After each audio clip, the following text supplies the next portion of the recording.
All right, so state test G for Algebra 2.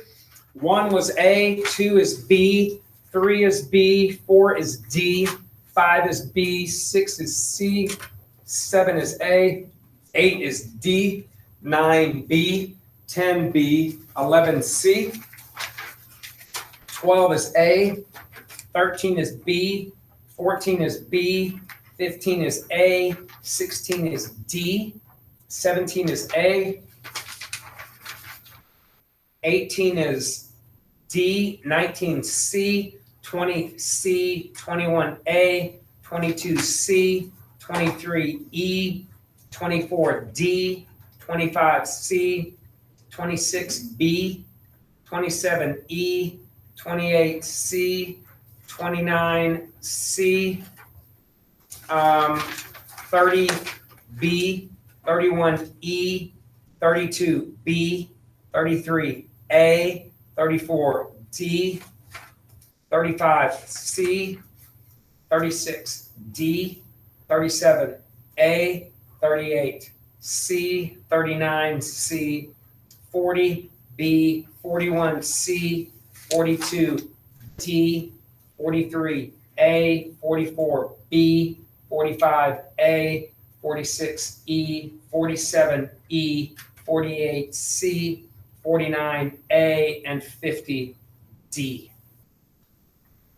So, with that being said, anybody want to talk about any of these?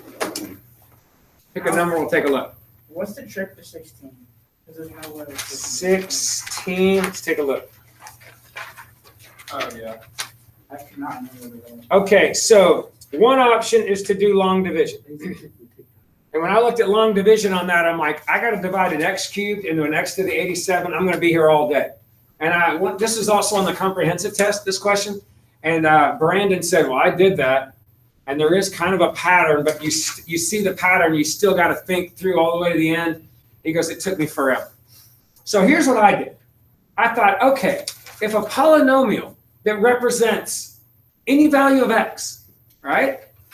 The polynomial expression can divide into another polynomial and give you a certain remainder in terms of a polynomial, then shouldn't the number that you get for a certain value of x divide into the number you get for a certain value of x and give you a number that still represents what the remainder is? So basically, instead of dividing a polynomial expression into a polynomial and getting a remainder, I plugged 2 into the thing I was dividing by, 2 into the thing I was dividing into, and when I got my answer, I looked at that numerical answer and said, if I plug 2 into the options A, B, C, D, E, if it matches my answer, I'm confident that it worked.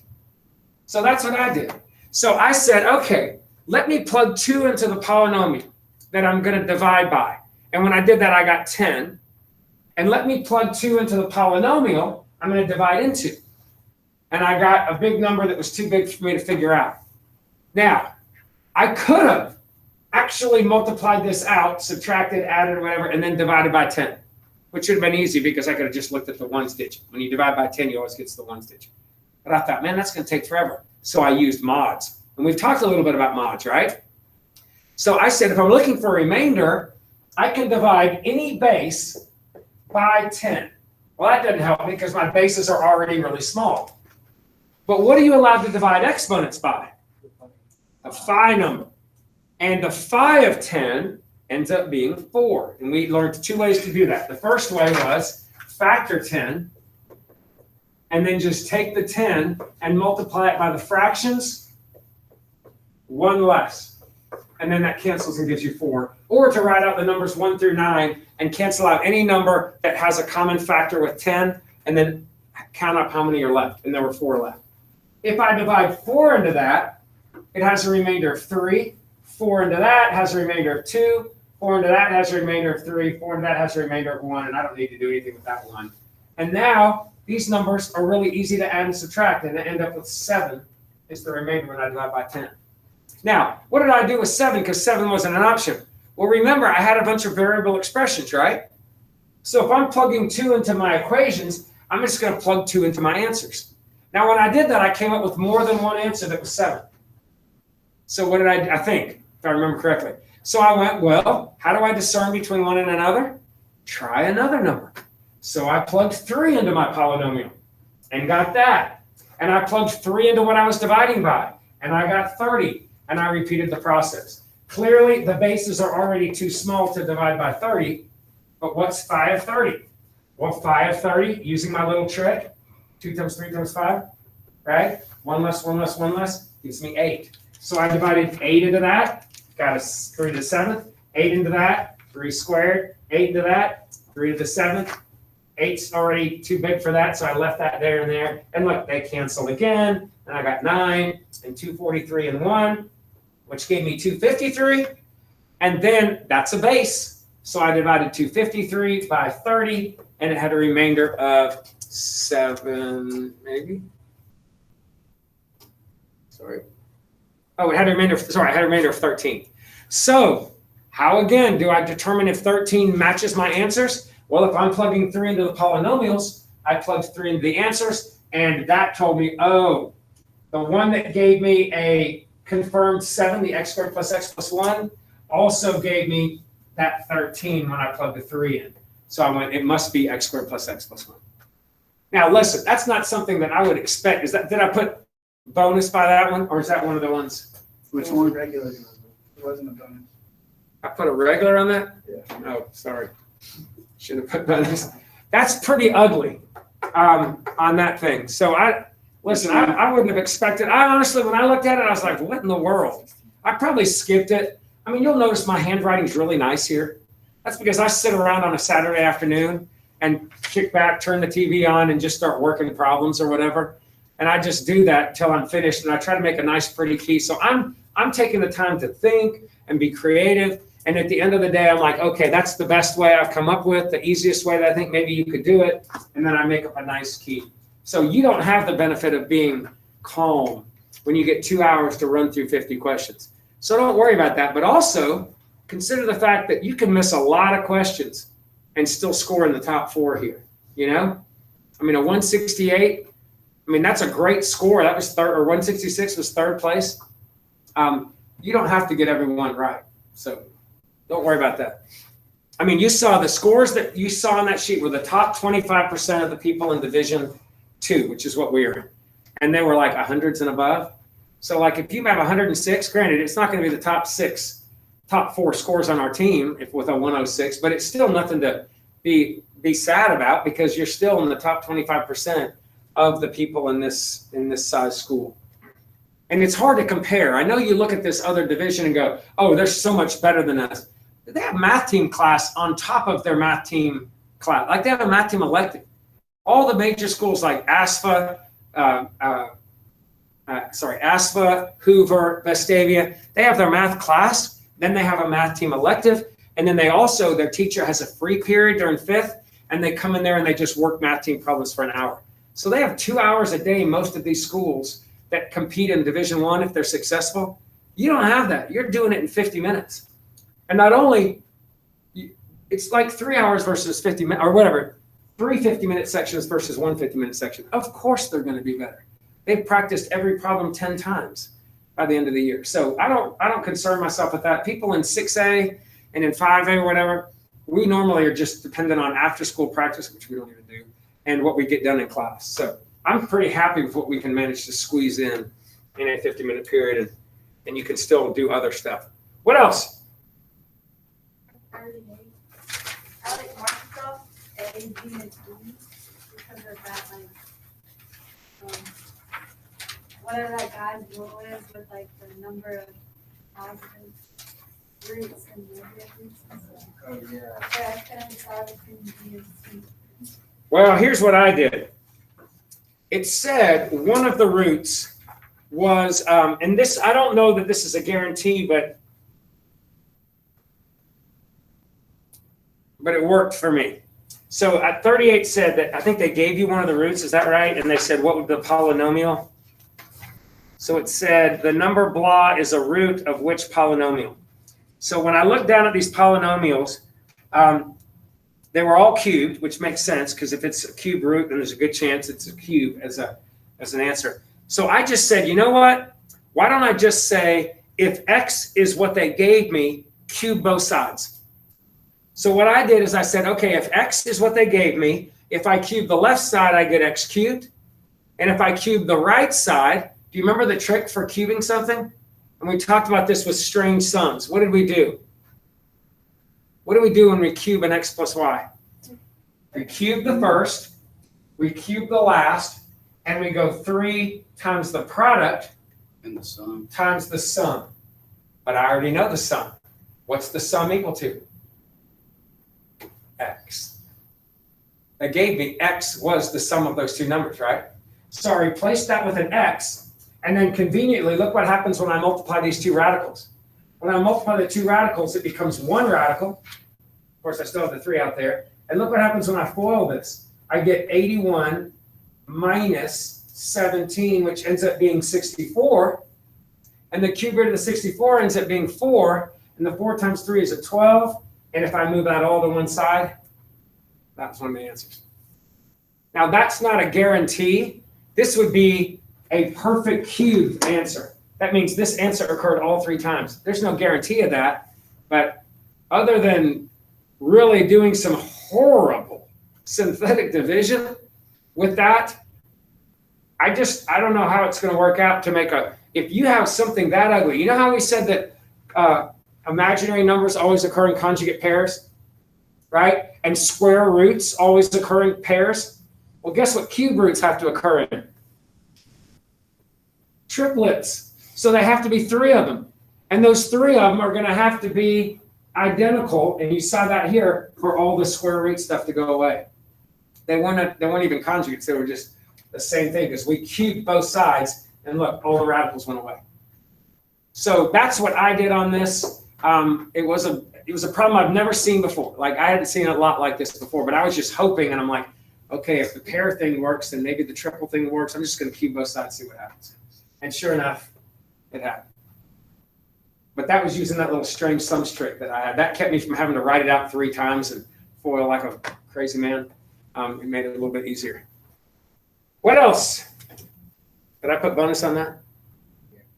Okay. Yeah. What else?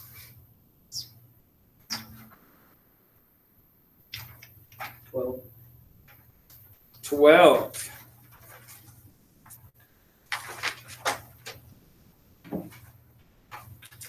Okay, let me see what this is saying. This I thought was pretty tricky. Did I put bonus on this one? Yeah. I think this was also on the comprehensive one. And it's probability, so it's a little off, but it says, a survey of 100 employees yielded the following information. It said 62 were under the age of 40, which makes me deduce that 78 were over the age of 40, right? Just process of deduction there. And then it says 48 were 40 and or older and making 50,000 a year. So I said, of the people that are over, 48 make more than 50. Well, then by the process of deduction, 30 make less. All right. Then it said 40% of the employees making less, and this is where it got a little bit tricky. It said 40% make less than 50, and that would mean 40% of 62. Did I do this math? 0.4, which is 4/10 of 62, would give me what? What did I do? 40% make less. Therefore, 42 make more.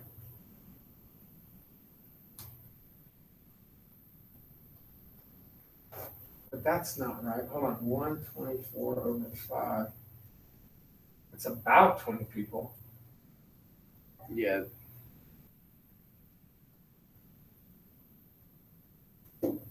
Why am I doing that?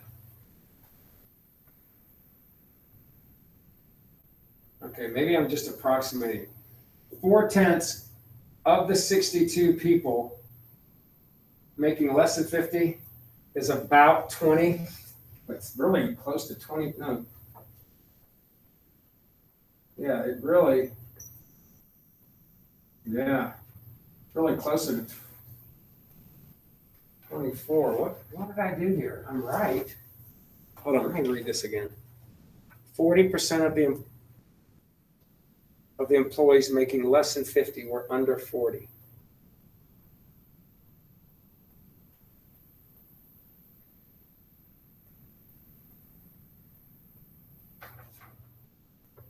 Did they tell me 62 were under 40? 40%.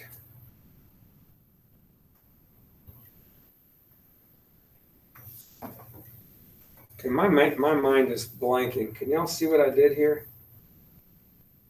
48 or 40 or older and making this, which means 30, 40%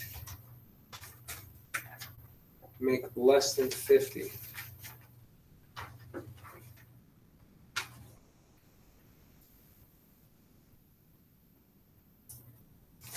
I think it's saying 40% of all the employees.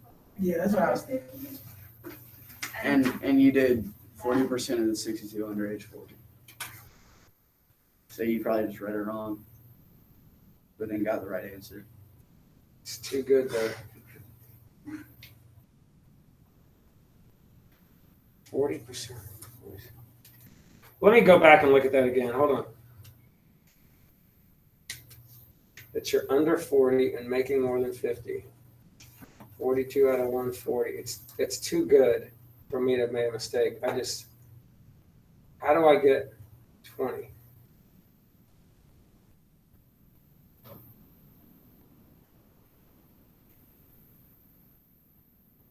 Okay, I don't know. I'm gonna have to go back and think about that. See, I'm losing this. It seemed pretty simple when I wrote it down. Did he subtract 42 from 62? Oh yeah. God. Well, no, but wait a minute. But where did I get that? Yeah, there's no 42 in the problems. No, 48. 48. That's 40 or older. 48 is we're 140 or older. 40 or older and making 50. It's because like 30 people make less than 50,000, so that's the 60%. Wait a minute, what? So you see how it says 30 make less than 50,000? So that's 60% because they're over 40. So then 10% would be like 5, and then so 40% would be 40%. 20.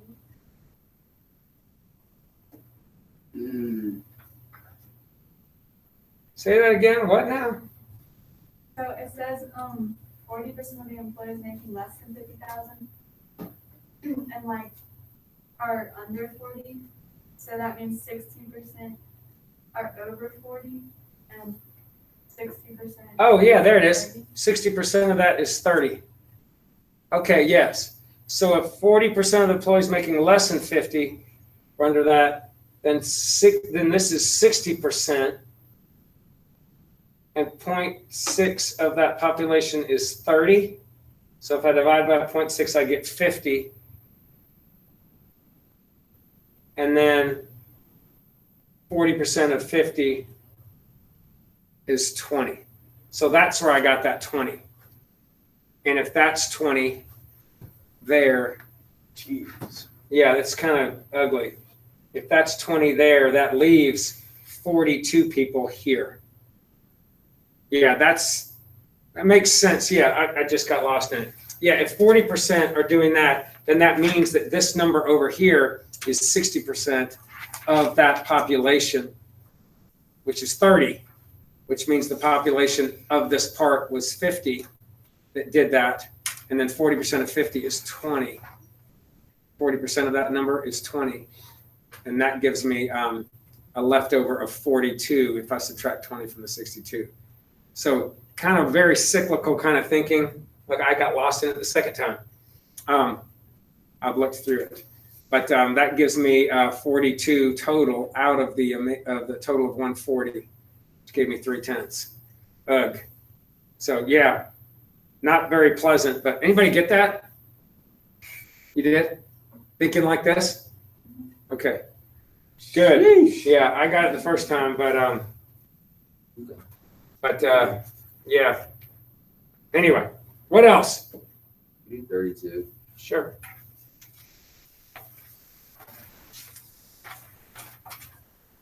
$32. Okay, 32 says.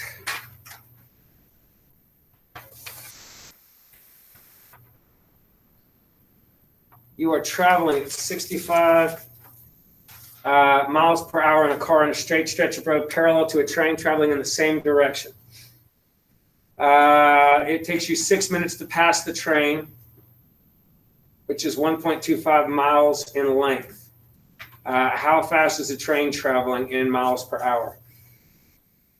Okay, so if the train is 1.25 miles, and it takes me 6 minutes, then that's 1.25 miles per minute. So, because it took me 6 minutes to pass that 1.25 miles. So that's my unit, except how fast is it going in miles per hour? Oh, sorry. So there's the length of the train, that's miles. It took me 6 minutes to pass it, so it's 1.25 miles per minute, but then I gotta convert it into miles per hour. So how do I change miles per minute to miles per hour? Stoichiometry. So we use a unit that represents a way to cancel minutes and turn it into hours. So what do you know about minutes and hours? 60 minutes in 1 hour. And if I put 60 minutes over 1 hour, the minutes would cancel, leaving me the hours. And then, of course, the 6 cancels and leaves me at 10. So I get 12.5 miles per hour. So if I'm going 12, it says how fast is the train traveling? So that's 12.5 miles per hour faster than the train, because that was me passing it, right?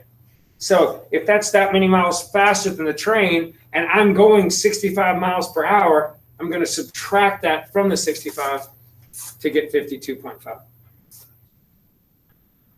That's how fast the train would be going, because I'm passing them at that rate. So what else? 26. 26. 3 digits ACB, A79, B0C, and BB1 are consecutive terms in an arithmetic sequence. Okay, so when you see stuff like this, the A stands for the 100th place.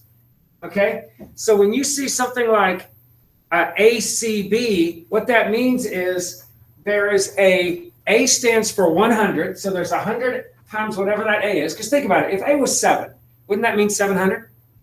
If A was 2, wouldn't that mean 200? If A is the lead number? So A is 100A. And then the C term would be 10C, the B term would just be B. And I would add those 3 things together, and that would be my expression. Is that making sense? So what this said, it says they're arithmetic. What's the one thing you know about arithmetics? Arithmetics all have a common difference. And how do you find a common difference? You take a term and what? Subtract the one in front of it to figure out what you added? And most of the time you can just look at it, right? Like if I gave you a sequence like 3, 7, 11, you'd go, oh, it's 4. But what if I couldn't compute that? Couldn't I go, all right, take a term, subtract the number in front of it, take a term, subtract the number in front of it. And those would have to be the same for it to be arithmetic, right? Well, if I know these are arithmetic, but I don't know what the terms are, I should be able to take a term. This was the second one. Subtract the term in front of it. That's the first one. Or take the third one and subtract the second one. Or take the fourth one and subtract the third one. I should be able to do that. So I did. I subtracted them and then simplified the math. And I got all 3 of these things right here, right here, and right here. And they all stand for my common difference. So now I have 3 equations with 4 variables. Actually, A, B, C. Actually, 3 equations with 4 variables. So this is a question asked for what? How many possible values are there for A?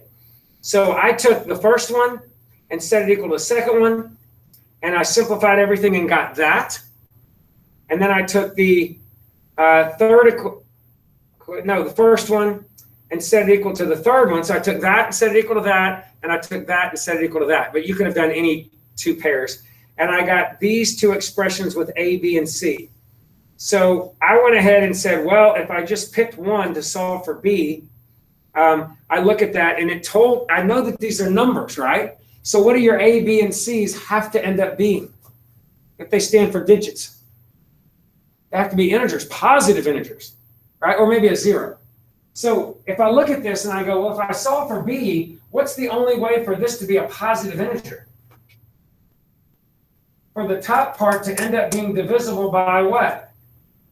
11, right? So there's only a couple values where that would be true. So I found out when B is 3 and C are 5, so basically when C is 5, I get 78 minus 45, which is 33. That's the only time that this is actually going to be an integer. I probably started with 0 and I'm, okay, if C is 0, if C is 1, maybe I even tried C -1, C -2. I tried a bunch of values and nothing ended up giving me an integer except when C was 5. So that combination, C and B, must be true. So I plugged those back, the C and the B back in here and solved for A and got A is -2. And that was the only solution I got. If there were more than one C value that would make that divisible by 11, then I would be okay. But the key was acknowledging that the A, B, and C are digits, and digits can't be negative. Actually, for that, I can't even try negatives. I'd have to just try positive numbers or zeros, unless they said something about not using 0, which they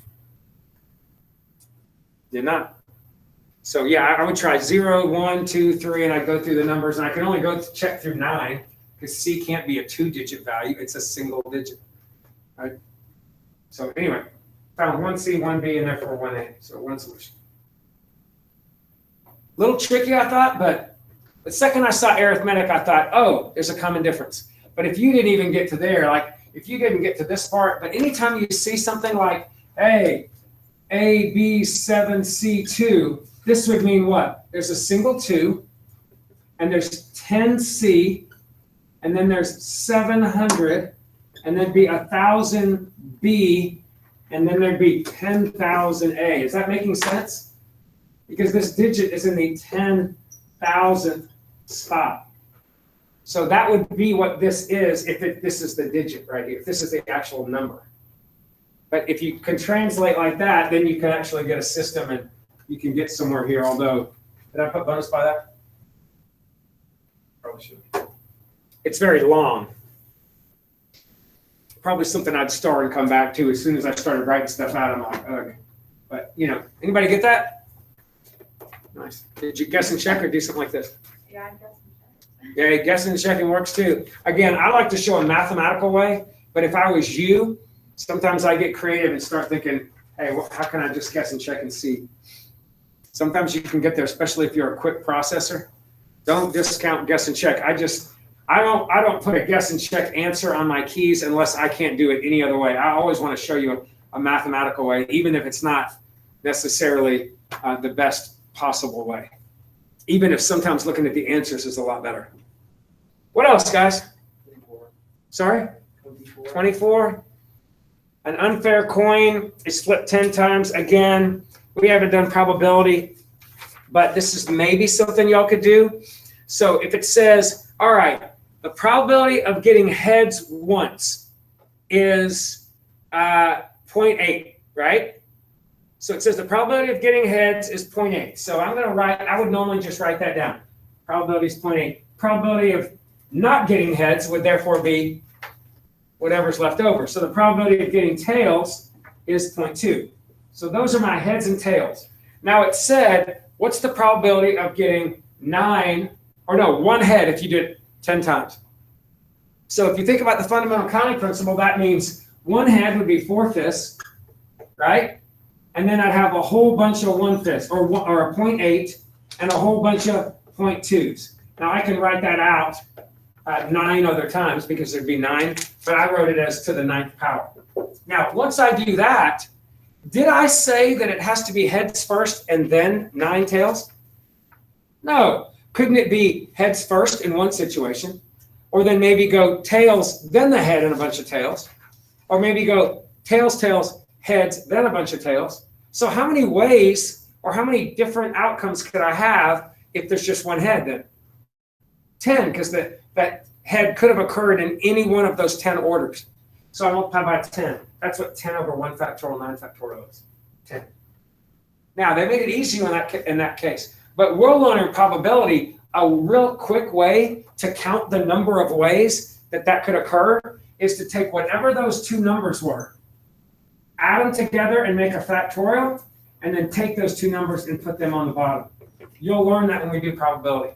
And that way, if I said 3 heads and 7 tails, which would be really ugly to count all the different orders, you could just still add the 3 and the 7, put the 3, 7 factorial down there, and then cancel whatever cancels. And that's a great way to count how many different options. And the only time you won't do that right there is if I said, hey, it occurred in this order. So if I specify the order, there's only one way to do it. So you don't do that. But it didn't say in that order, so you have to count the different ways the head could have shown up in your 10 options. So if you just do 4/5 times 1/5 of that, that's just the probability of it occurring in like one specific In one specific position, like heads first. position. Okay. And that's probably what a lot of people did because you haven't learned probability. This will be an easy problem on your probability test. And I would be willing to bet, if not everybody, almost everybody would get a problem like that correct. Occasionally people forget that, like you didn't forget it, you just haven't learned it. But some people will forget that part right there occasionally, and then they'll get their test back and you can see the look on their face. They're like, why did I forget that? But that, you just haven't learned it, unfortunately. But neither had last year's group. We hadn't done probability. Last year we took this test in February. You guys get to take it in April. So you've actually learned a couple extra months worth of stuff, maybe, but you just haven't learned the math team stuff probably as well, which is unfortunate. But hopefully neither is everybody else. So what else? 39. So 39 said, define a sequence recursively. Okay, do you know what? A normal sequence does this, right? Term 3 plus 5n. So the term is based on the place. That's what normal sequences do. I say normal loosely. They're not normal, but that's what we've learned. Recursive sequences define problems not based on their place, but based on maybe the term right in front of it, or maybe the term after it. So to get to the 100th term, if all you know is the first one, literally you got to find the second and the third and the fourth and the fifth and the fifth all the way through, or notice a pattern. This said, all right, a sequence is defined recursively. They told you the first term, so I know A1. So I went ahead and wrote down A1. And then they said, all right, the term is defined by A to the nth is twice the A to the n minus 1, which means the place before it minus 1. So if I know the first term, couldn't I find the second term? Make sure this makes sense because you'll see something like this. If I know the first term, can I find the second term by going twice the first term minus 1? So that's the formula. So to find the second term, I'm going to go twice the first term minus 1. To find the third term, I'm going to go twice the second term minus 1. To find the fourth term, I'm going to go twice that minus 1. To find the fifth, I'm going to go twice that minus 1. And I'm going to keep doing that over and over and over. But the question was, what is the 10th term? Well, to keep from doing that, I just did this. I guess I noticed that the difference between them was 2, 4, 8, 16. So can you see the pattern on that? So I just said, well, all that means is I'm going to take this fifth term, which was 33. I've already found it. And I just kind of shortcutted it and said, well, the fifth term, I'm going to end up adding a 32 to get to the 6th, 64 to get to the 7th, to the 8th, to the 9th, to the 10th. And I just added that up. Now, there is something else you could learn. There's a little trick to adding up stuff like this. I don't know if you've ever noticed this. Sorry, 2, 4. And this, I don't know if it's going to help you a lot, but But have you ever noticed that the sum of these right here, actually, you have to put the 1 in there. If you add this up, 48, 63, that the sum of all the terms of powers of 2, including 2 to the 0, is always 1 less than that? I don't know if you've ever noticed that. So what would that mean if I'm starting at A1? What was A1? A1 was 3. So I'm basically starting with, if I wanted to start with A1, which is 3, I basically am going to add what? 2, 4, 8, 16, 32, all the way through to 512. So a shortcut would be to say, well, if I know A1 is 3, why don't I borrow 1 from that? And what's the sum of 1 through 512? 1 less than 1024. So 1023 plus 2. Man, that's a little trick you might have noticed. I didn't put it on here because I probably didn't even think about it until just now. But anyway, little things like that could be helpful also. Hey, if you have more questions, I know we didn't have a ton of time today to go over an entire test, but we're done going over these. But I'm happy to talk with you before after school about anything that you might want to do. And remember our tournament, we're going to show up in the lunchroom. The front door will be open. If it's cracked open with the stopper, please don't shut it. Make sure it's left open, but you'll just come in and come down to the lunchroom, and we'll start testing at 9 o'clock. We'll probably do Scantrons. Probably should have done that today. We'll probably do Scantrons today or tomorrow and get all that filled out.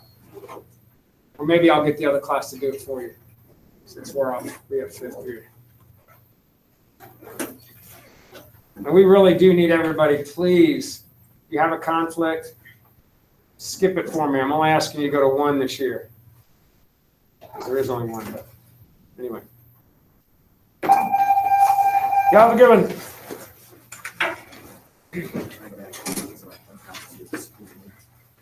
Sam, there's only 1 game, but I think a bunch are gonna get moved because it's such a rain. So we'll see what happens, but I'm thinking that we should move into Friday or Sunday or something.